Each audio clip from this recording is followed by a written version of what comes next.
తాత్కాలిక గుడిసెలు, మారే చిరునామాలు, వృత్తినే జీవనంగా మలచిన తెగలు.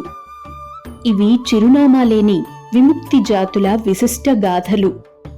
బ్రిటిష్ పాలనలో 1871 క్రిమినల్ ట్రైబ్స్ చట్టం ద్వారా నేరస్తులుగా ముద్రపడి తెగ సభ్యులందరూ స్థానిక మెజిస్ట్రేట్ వద్ద తమ పేర్లను నమోదు చేసుకోవలసిన దుస్థితి. లేకపోతే నాటి భారత శిక్షా స్మృతి ప్రకారం నేరస్తులుగా పరిగణిస్తారు. స్వాతంత్ర్యం తరువాత ఆగస్టు 31, 1952లో చట్టపరంగా ఆ ముద్ర తొలగించబడింది. కానీ సామాజికంగా మచ్చ తుడవబడలేదు. దేశంలో సుమారు 1400కు పైగా ఉన్న తెగలకు చెందిన 10 కోట్ల మంది డీనోటిఫైడ్ తెగల జాబితాలో ఉన్నారు. ర్యాంకు కమిషన్ 2008 ప్రకారం ఆంధ్రప్రదేశ్లో ఉన్న డీనోటిఫైడ్ తెగలు ఎరుకులు, యనాదులు, డొమ్మార్లు, బుడుగుక్కలాలు, వడ్డి ఉప్పారాలు, లంబాడీలు, వడ్డార్లు, దాసరి, దొంగ దాసరి, దొంగ యనాదులు, దొంగ ఎరుకుల, దొంగ వడ్డార్లు, జోగుల, పిచ్చిగుంటలు, రెడ్డి యనాదులు, కొంపరిస్, కాయకాడీలు, ఒడ్డర్లు, చెంచూలు, బోయాలు, పాలెగాళ్లు, ముతరాచులు, సుగాలీలు, కొచ్చాలు, అణిపిమాలలు, మొత్తం 60కి పైగా తెగలు.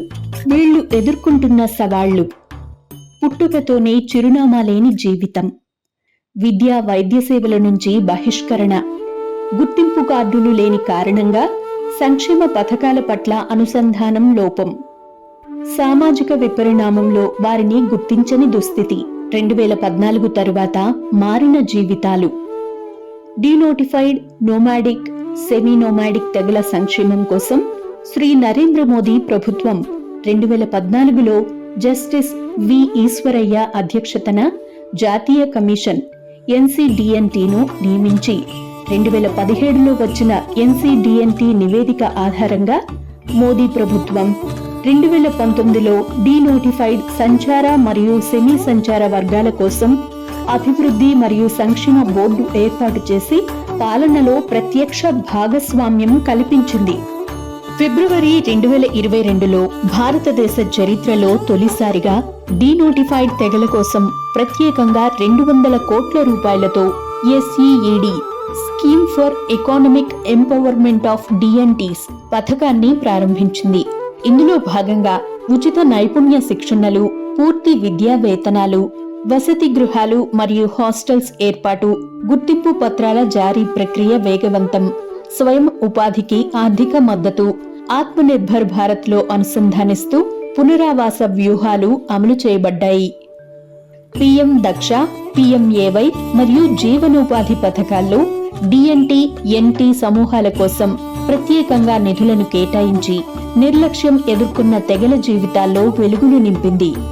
ప్రధాని మోదీ గారి మాటల్లో చెప్పాలంటే ఈ తెగల సంక్షేమం కేవలం న్యాయం కాదు, అది జాతీయ అభివృద్ధికి మూల స్తంభం. చిరునామా లేని జీవితం, ఇప్పుడు గౌరవమే చిరునామా. మోదీ ప్రభుత్వ సంకల్పంతో ఈ తెగలు ఓ సుస్థిర భవిష్యత్తుకై ప్రయాణం మొదలుపెట్టాయి.